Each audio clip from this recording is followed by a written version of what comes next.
Hello students, good morning, Jai Shri Krishna.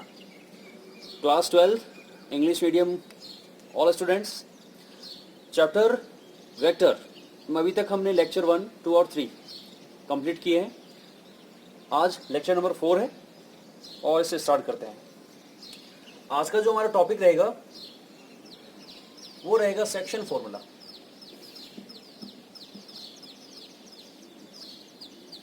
Section formula class 10th में भी आप लोगों ने कोऑर्डिनेट ज्योमेट्री में सेक्शन फॉर्मूला समझा था.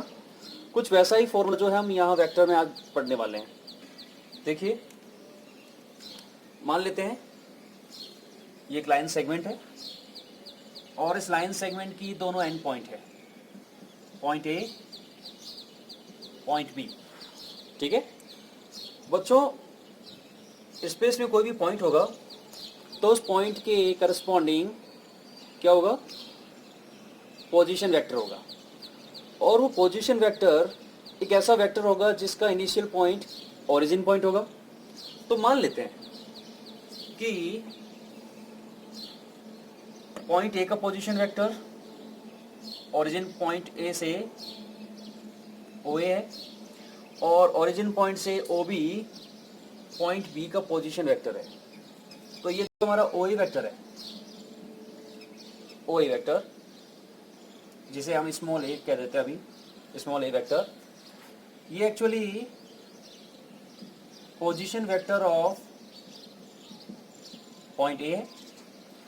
जबकि ये जो हमारा ओ बी वेक्टर है, O B vector, small b vector, ये position vector of point B है. राइट. हमें यहां से ये जो ए बी वेक्टर है, ए बी वेक्टर, इस ए बी वेक्टर के लिए इस पर एक पॉइंट है, कोई आर नाम देते हैं इसको. हमें इस आर पॉइंट का पोजीशन वेक्टर फाइंड करना है. ये आर पॉइंट इस ए बी लाइन सेगमेंट को M1 रेशियो M2 में डिवाइड कर रहा है. ठीक है, इसका मतलब हमें क्या गिवन अभी तक बेटा, पॉइंट ए और पॉइंट बी जिनकी पोजीशन वेक्टर हमें पता है. पॉइंट ए का पोजीशन वेक्टर पता है, पॉइंट बी का पोजीशन वेक्टर हमें पता है, और हमें एक ऐसे पॉइंट का पोजीशन वेक्टर फाइंड करना है जो इस लाइन सेगमेंट ए बी को M1 M2 रेशियो में डिवाइड कर रहा है. ठीक है, तो पॉइंट आर जो है हमारा, इसको हमने 0 ओरिजिन पॉइंट से ज्वाइन किया. बिकॉज अब इस लाइन सेगमेंट का इनिशियल पॉइंट अगर हम ओरिजिन ले रहे हैं तो ये जो वेक्टर है O R vector, O R vector जिसे हम कह देते हैं स्मॉल आर वेक्टर, ये स्मॉल आर वेक्टर इस पॉइंट आर का पोजीशन वेक्टर होगा. ठीक है, तो जो फॉर्मूला होगा हमारा बेटा वो कुछ इस तरह से होगा, आर वेक्टर बराबर M1 B vector, M1 B vector plus M2 A vector, M2 A vector and divide M1 plus M2. R vector बराबर M1 B vector plus M2 A vector divide M1 plus M2. ऐसा ही formula आपने section formula class 10 में समझा था. ठीक है, तो मेरे हिसाब से सबको याद होगा. तो ये इस पॉइंट आर का पोजीशन वेक्टर हुआ. अच्छा, ये जो पॉइंट आर है अभी इस ए बी को इंटरनली डिवाइड कर रहा है, इंटरनली डिवीजन कर रहा है. तो ये जो पॉइंट आर इंटरनली होगा उस केस के अंदर ये रिजल्ट होगा, है ना. तो ये तो हो गया आपके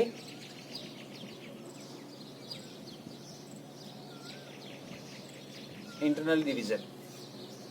सेकंड जो केस रहेगा आर वेक्टर, जब ये आर पॉइंट इस लाइन सेगमेंट ए बी के अंदर की ओर नहीं होकर बाहर कहीं हो, मान लीजिए यहाँ पे है या फिर मान लीजिए यहाँ कहीं पे है, तो वो ए बी को एक्सटर्नली डिवाइड कर रहा है. तो उस केस में क्या रिजल्ट आएगा, M1 B vector minus M2 A vector divide m1 minus m2 external divide. तो ऐसे फॉर्मूले हमने 10th में पढ़ रखे हैं। 10th में एक और फॉर्मूला पढ़ा था सेक्शन फॉर्मूले में, और वो था मिड पॉइंट की कोऑर्डिनेट। तो अगर ये आर पॉइंट इस ए बी का मिड पॉइंट हो जाए तो इसका पोजीशन वेक्टर क्या होगा बेटा? तो वो होगा बेटा A vector plus B vector upon 2 midpoint. ठीक है, क्योंकि जब ये मिड पॉइंट बनेगा तो आपके m1 की और m2 की वैल्यू कितनी आएगी? 1 होगी, 1:1। और जब 1 और 1 यहाँ पुट करेंगे इस फर्स्ट के अंदर तो ये 1 + 1 2 बन जाएगा। यहाँ पे 1 × m1 और 1 × m2। तो ये हमारे सेक्शन फॉर्मूले हैं। ठीक है, पोज करके नोट कर लीजिए।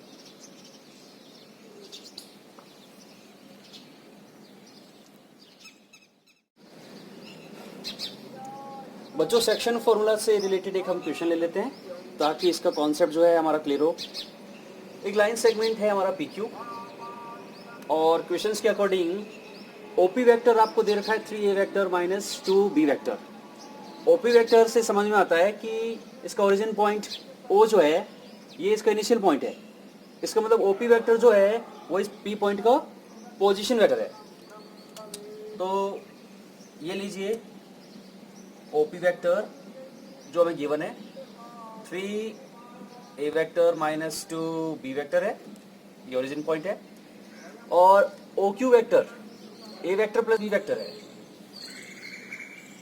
ये OQ वेक्टर है हमारा, और इसकी वैल्यू दे रखी है आपको a vector plus b vector. तो ये जो OP वेक्टर है पॉइंट P का पोजीशन वेक्टर है, और ये जो OQ वेक्टर है वो पॉइंट Q का पोजीशन वेक्टर है। हम एक पॉइंट की R पॉइंट है और वो R पॉइंट इस PQ को M1 और M2 2:1 में डिवाइड कर रहा है। अब वो इंटरनली हो सकता है और वो एक्सटर्नली हो सकता है। हम दोनों केस में रिजल्ट निकाल लेंगे। तो फर्स्ट केस हम लेते हैं जब हमारा R पॉइंट कैसा हो, इंटरनली। अच्छा, इसको जब हमने इसे ज्वाइन किया तो ये जो हमारा OR वेक्टर है जिसे हम R वेक्टर कह देते हैं बेटा, तो R वेक्टर कितना आएगा? R वेक्टर आएगा, यहाँ पे हमारे M1 की वैल्यू है 2, M2 की वैल्यू है 1। तो R वेक्टर कितना आएगा? M1 OQ vector plus M2 OP vector divide M1 plus M2। ये प्लस के साइन हम यूज कर रहे हैं किस केस में? जब ये R पॉइंट इंटरनली डिवाइड कर रहा हो इसको। ठीक है, इंटरनली।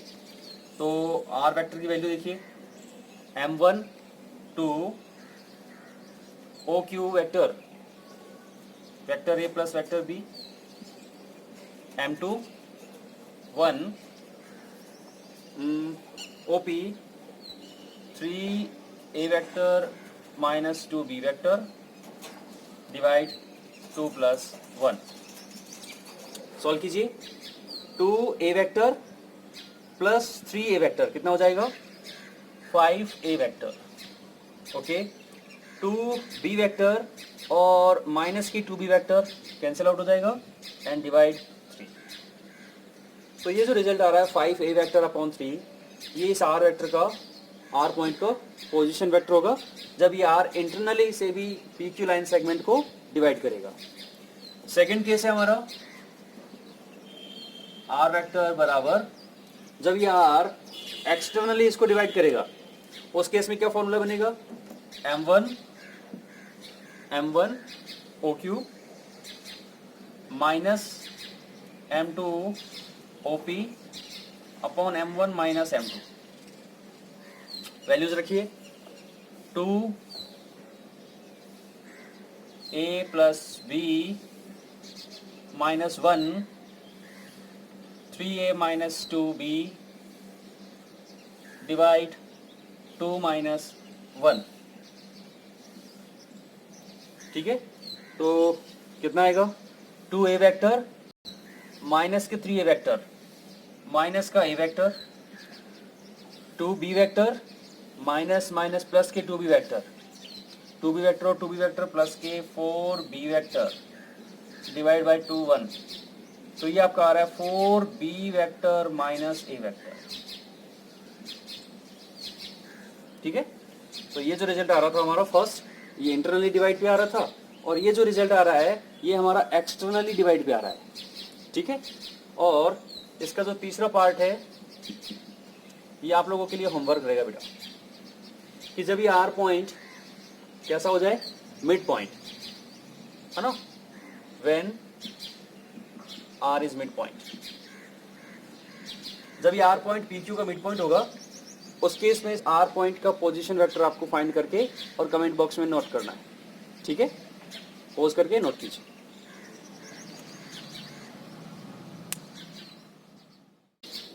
वेक्टर को ऐड और सब्ट्रैक्ट कैसे करते हैं वो डिस्कस किया, और आज इस लेक्चर में और आगे आने वाले वेक्टर्स के जितने भी लेक्चर रहेंगे उनमें हम ये डिस्कस करने वाले हैं कि वेक्टर को वेक्टर से मल्टीप्लाई कैसे किया जाता है। ठीक है, वेक्टर को वेक्टर के साथ मल्टीप्लाई करना जो है उसकी कई सारे कॉन्सेप्ट रहेंगे। वेक्टर को वेक्टर से डिवाइड नहीं किया जाता। ठीक है,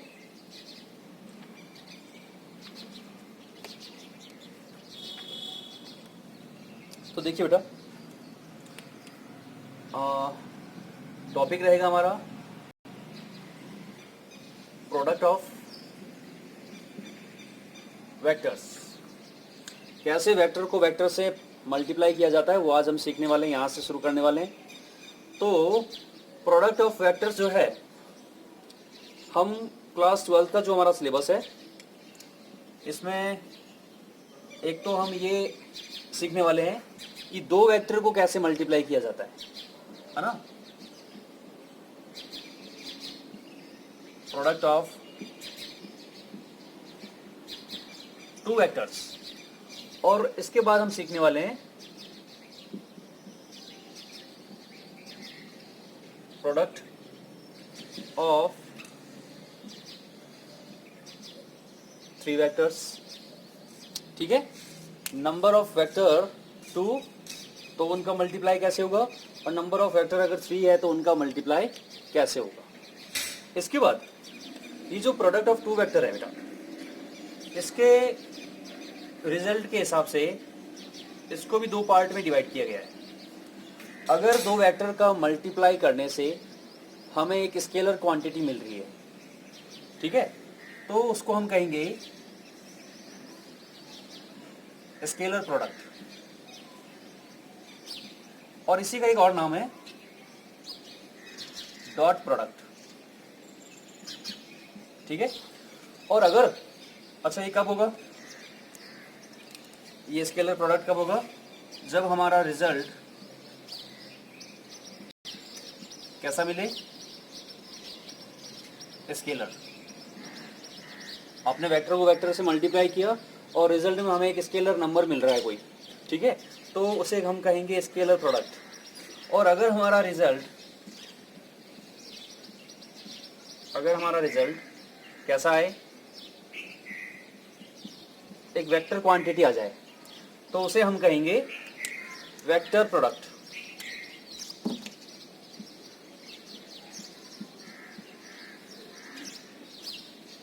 और इसी का एक और नाम रहेगा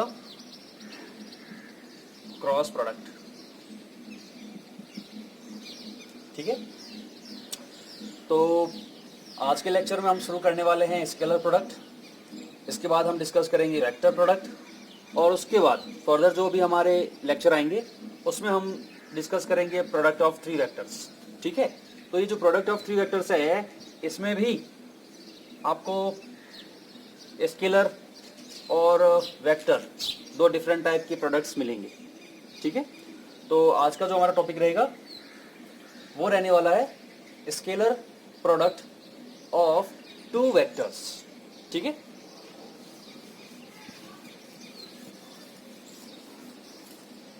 समझिएगा, जो एग्जाम में क्वेश्चंस आते हैं, बड़े क्वेश्चंस 4 मार्क्स में और 6 मार्क्स में, जो CBSE के स्टूडेंट हैं उनके 4 मार्क्स के जो भी आते हैं, और अदर जो स्टेट बोर्ड के हैं इंग्लिश मीडियम के बच्चे उनके लिए 6 मार्क्स के भी क्वेश्चन आते हैं। तो वो क्वेश्चन जो है वो इन्हीं प्रोडक्ट वाले टॉपिक में से आते हैं। तो डिस्कस करते हैं। Scalar product of two vectors, scalar product of two vectors.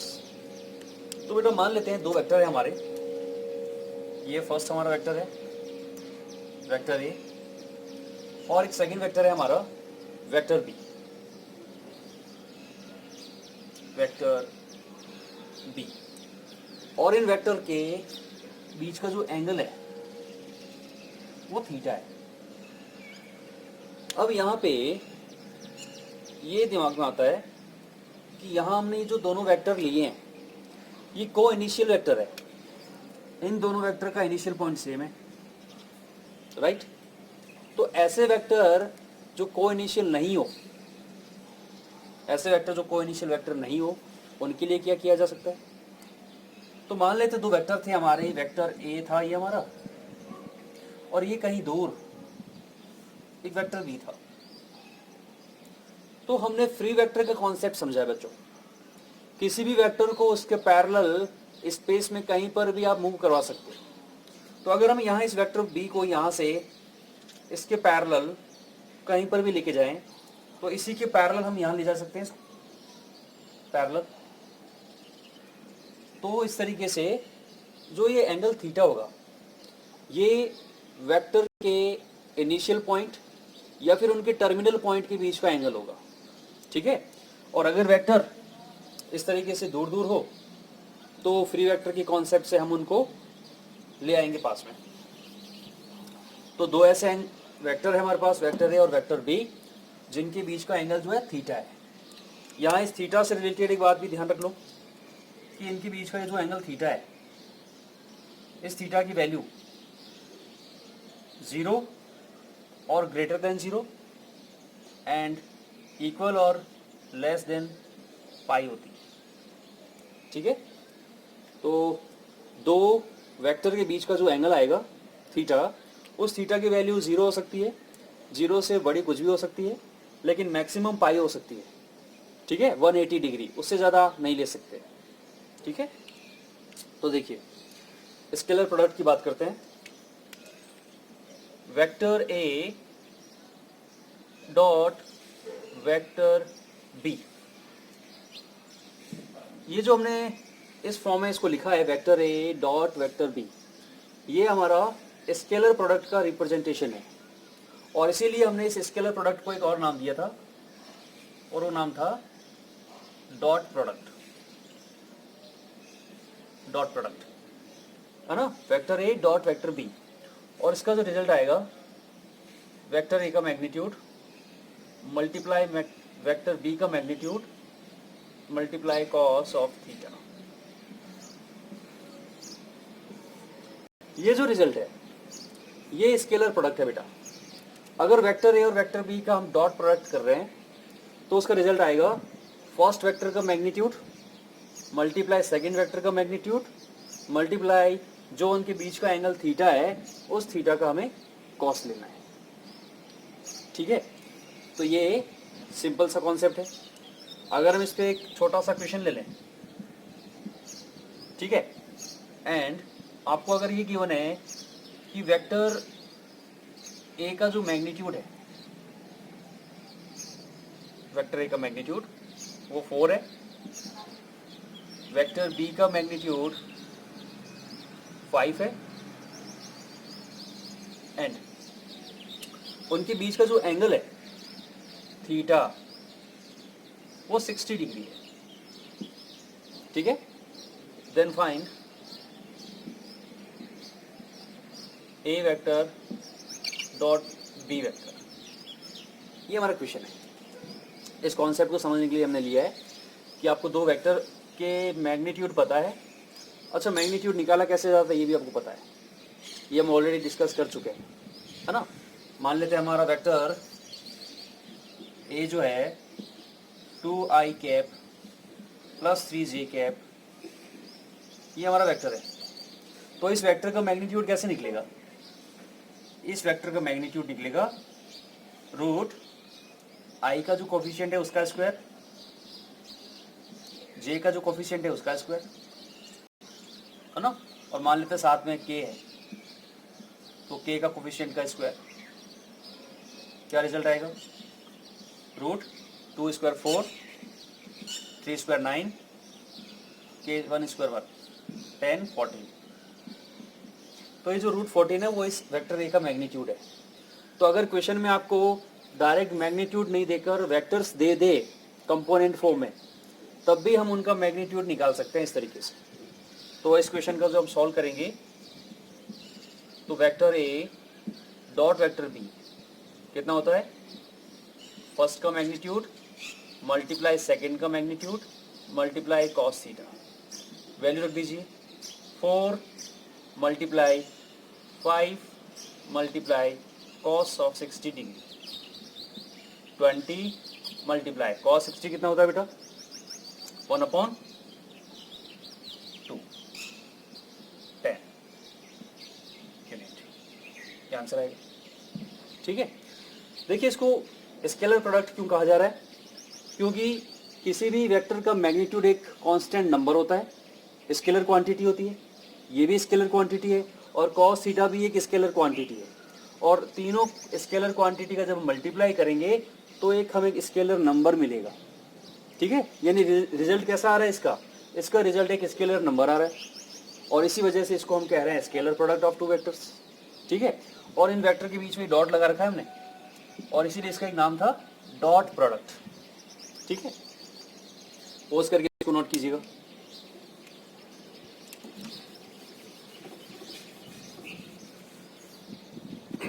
अब बेटा देखिए, ये जो वेक्टर ए और वेक्टर बी का जो डॉट प्रोडक्ट है, इसमें वेक्टर ए और वेक्टर बी का मैग्नीट्यूड तो चेंज होना नहीं है। अगर हम बात करें वेक्टर ए और वेक्टर बी आपको अगर गिवन हो तो उनका मैग्नीट्यूड तो हर बार सेम रहेगा, लेकिन अगर उनका बीच का थीटा चेंज हो रहा है तो ए डॉट बी की वैल्यू भी चेंज होगी। थीटा की वैल्यू 0 डिग्री है, थीटा की वैल्यू 30, 45, 60, 90, 180 कुछ भी हो सकती है। तो जैसे जैसे थीटा की वैल्यू चेंज होगी वैसे वैसे हमारी कॉस थीटा की वैल्यू चेंज होगी, और कॉस थीटा की वैल्यू चेंज हो गई तो ए डॉट बी की वैल्यू भी चेंज होगी। अब यहाँ थीटा की वैल्यू कुछ भी हो सकती है, लेकिन कुछ ऐसी वैल्यू है जो हमारे स्पेशल केस होंगे। तो वो देखिए, व्हेन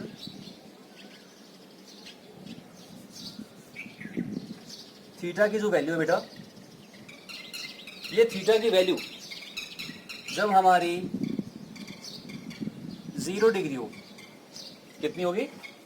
थीटा की वैल्यू जब 0 डिग्री होगी उस केस में क्या होगा? A dot B equal vector A का मैग्नीट्यूड वेक्टर बी का मैग्नीट्यूड कॉस 0 डिग्री। कॉस 0 की वैल्यू कितनी होती है? 1 होती है। तो आपका जो vector A dot vector B जो आएगा वो आएगा मैग्नीट्यूड ए का और मैग्नीट्यूड बी का मल्टीप्लाई। और सोचिए बेटा, दो वेक्टर के बीच का एंगल 0 कब होता है? दो वेक्टर है हमारे और उनके बीच का एंगल 0 है। ये फर्स्ट वेक्टर है, ये सेकंड वेक्टर है, और इनके बीच का एंगल 0 है। इनके जो इनिशियल पॉइंट्स है उन इनिशियल पॉइंट के बीच का एंगल 0 है। ये तभी पॉसिबल है जब दोनों वेक्टर पैरेलल हो प्लस इनका डायरेक्शन सेम हो। समझ रहे हो? अगर दो वेक्टर पैरेलल और इनका डायरेक्शन सेम हो, उस केस में इनके इनिशियल पॉइंट और इनके टर्मिनल पॉइंट के बीच का एंगल कितना होगा? 0 होगा। और ऐसे वेक्टर को हम क्या कहते हैं बेटा? ऐसे वेक्टर को हम कहते हैं, ऐसे वेक्टर को हम कहते हैं पैरेलल वेक्टर तो है, इनको कहा जाता है लाइक वेक्टर। लाइक वेक्टर, ऐसे वेक्टर, ये लीजिए, ये वेक्टर ए था हमारा और ये वेक्टर बी था हमारा। दोनों वेक्टर सेम डायरेक्शन में है, तो इनके इनिशियल पॉइंट में अगर हम इस वेक्टर को इसके पैरेलल इसके ऊपर ले आए, है ना? समझ पा रहे हो? फ्री वेक्टर का कॉन्सेप्ट यही तो है कि अगर वेक्टर पैरेलल है तो वो कैसे वेक्टर होंगे बताइए? कोलिनियर वेक्टर होंगे, क्योंकि आप किसी भी वेक्टर को उसके पैरेलल कहीं पर भी मूव करवा सकते हो। तो बेटा अगर दो वेक्टर के बीच का एंगल 0 डिग्री होगा तो ऐसे वेक्टर लाइक वेक्टर होंगे, और उनका जो रिजल्ट आएगा वो आएगा vector A dot vector B बराबर वेक्टर ए का मैग्नीट्यूड इंटू वेक्टर बी का मैग्नीट्यूड। सेकंड जो केस आएगा बेटा वो आएगा थीटा की वैल्यू जब 180 डिग्री हो। थीटा की वैल्यू कितनी हो? 180 डिग्री। तो जब थीटा की वैल्यू 180 होगी उस केस के अंदर vector A dot vector B कितना आएगा? Vector A dot vector B mod A mod B cos 180 degree. Cos 180 degree की वैल्यू बताइए। यहाँ पे 0 डिग्री और यहाँ पे 180 डिग्री होता है। कॉस 0 डिग्री होता है 1, तो इसके रिवर्स में कॉस 180 डिग्री कितना होगा? -1 होगा ना, ऐसे ध्यान रखिए। तो कॉस 180 डिग्री की वैल्यू जब -1 होगी तो -1 की वैल्यू को जब किसी भी नंबर से मल्टीप्लाई करेंगे तो माइनस का साइन आएगा, ठीक है। और ये ऐसे वेक्टर जिनके इनिशियल पॉइंट के बीच का एंगल 180 डिग्री हो, कितना हो? 180। ऐसे वेक्टर्स पैरेलल तो होते हैं, बिल्कुल पैरेलल है, लेकिन इनका डायरेक्शन कैसा है? ऑपोजिट है। तो वेक्टर पैरेलल है बट डायरेक्शन ऑपोजिट है, ऐसे वेक्टर्स को हम क्या कहते हैं बेटा? इनको हम कहते हैं अनलाइक वेक्टर। कैसे वेक्टर? अनलाइक वेक्टर्स, ठीक है। ये हमारा वेक्टर ए है, ये हमारा वेक्टर बी है। Vector A vector B parallel है बट डायरेक्शन ऑपोजिट है। तो जब इनको फ्री वेक्टर के कॉन्सेप्ट से इनके बीच एंगल समझा जाएगा तो वो एंगल 180 डिग्री होगा और ये उसका रिजल्ट आएगा। ये दोनों ही जो केस है 0 डिग्री और 180 डिग्री, ये दोनों ही केस पैरेलल वेक्टर के होते हैं, ध्यान रखना। पैरेलल वेक्टर्स, जितने भी पैरेलल वेक्टर होते हैं बेटा वो सारे वेक्टर कोलिनियर वेक्टर होते हैं, ये हमने समझा था। और वो कोलिनियर वेक्टर दो टाइप के हो सकते हैं, लाइक वेक्टर जब उनका डायरेक्शन सेम हो, अनलाइक वेक्टर जब उनका डायरेक्शन ऑपोजिट हो। तीसरा जो हमारा केस है वो है थीटा की वैल्यू जब 90 डिग्री हो। थीटा की वैल्यू क्या होनी चाहिए? 90। तो उस केस में क्या होगा बेटा? उस केस में vector A dot vector B आएगा वेक्टर ए वेक्टर बी का मैग्नीट्यूड कॉस 90 डिग्री। कॉस 90 कितना होता है? 0। और 0 को आप किसी भी नंबर से मल्टीप्लाई करोगे तो क्या बन जाएगा? 0 बन जाएगा। इससे ये समझ में आया कि जब वेक्टर 90 डिग्री पे हो यानी परपेंडिकुलर वेक्टर हो तो उनका जो डॉट प्रोडक्ट है वो कितना आएगा? 0 आएगा। तो ये वेक्टर कैसे वेक्टर होंगे? ये वेक्टर होंगे परपेंडिकुलर वेक्टर। परपेंडिकुलर वेक्टर्स है ना, ये हमारे परपेंडिकुलर वेक्टर्स है। और परपेंडिकुलर वेक्टर का ये रिजल्ट होता है बेटा, ध्यान रखिएगा। अगर वेक्टर परपेंडिकुलर है तो उनका डॉट प्रोडक्ट 0 होगा, और अगर वेक्टर का डॉट प्रोडक्ट 0 है तो वो वेक्टर परपेंडिकुलर होगा। लेकिन एक बात ध्यान रखना, यहाँ पर वेक्टर ए 0 नहीं होना चाहिए, वेक्टर बी 0 नहीं होना चाहिए। बिकॉज अगर दो वेक्टर में से एक वेक्टर 0 हो गया तो उनका मल्टीप्लाई हमेशा क्या आएगा? 0 आएगा, चाहे उनके बीच का एंगल कुछ भी हो, ठीक है ना। तो जनरल इक्वेशन में मेंशन होता है कि वेक्टर ए और वेक्टर बी जो है दोनों ही हमारे 0 वेक्टर नहीं है। तो ये हमारा थर्ड केस हो गया बेटा, ठीक है। तो ये कॉन्सेप्ट जो है इंपॉर्टेंट है, ध्यान रखना। इन्हीं कॉन्सेप्ट से रिलेटेड हम कुछ अभी पढ़ने वाले हैं जो काफ़ी इंपॉर्टेंट है। तो देखिएगा, इसे मैं इरेज कर रहा हूँ।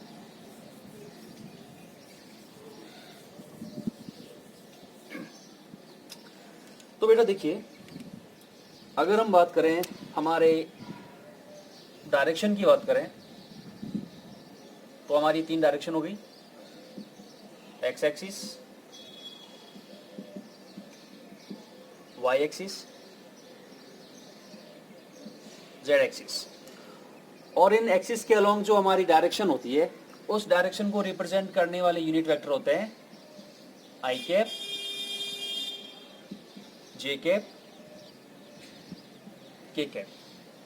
ठीक है, हमें ये पता है कि ये जो तीनों ही एक्सिस होते हैं, ये एक्सिस क्या होते हैं, परपेंडिकुलर टू ईच अदर। ये जो एक्सिस होते हैं हमारे तीनों, वो कुछ इस तरह से होते हैं, इनका एक दूसरे के साथ जो एंगल बनता है बेटा, वो एंगल कितना बनता है, राइट एंगल 90 डिग्री बनता है। और अगर हम बात करें इस आई कैप की एक ऐसे वेक्टर के साथ जो इसके पैरेलल हो, एक ऐसा वेक्टर जो एक्स एक्सिस की क्या हो, पैरेलल हो, तो मान लीजिए वो पैरेलल वेक्टर ये खुद ही है, यानी हम इस एक्स एक्सिस के अलोंग जो वेक्टर है, इसका अगर हम खुद से ही मल्टीप्लाई करें, एक्चुअली आई जे और के क्या है, ये वेक्टर है। और कैसे वेक्टर हैं, ये ऐसे वेक्टर है जिनका मैग्नीट्यूड कितना होता है, 1 होता है। आई कैप का मैग्नीट्यूड, जे कैप का मैग्नीट्यूड और के कैप का मैग्नीट्यूड जो होता है वो हमेशा कितना होता है, 1 होता है।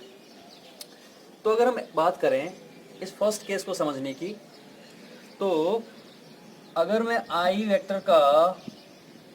वेक्टर के साथ डॉट प्रोडक्ट करूं, आई डॉट आई करना चाहूं, तो क्या आएगा, आई डॉट आई इक्वल आई का मैग्नीट्यूड 1, आई का मैग्नीट्यूड 1, और दो वेक्टर जो पैरेलल है, सेम डायरेक्शन में है, उनके बीच का एंगल कितना, 0।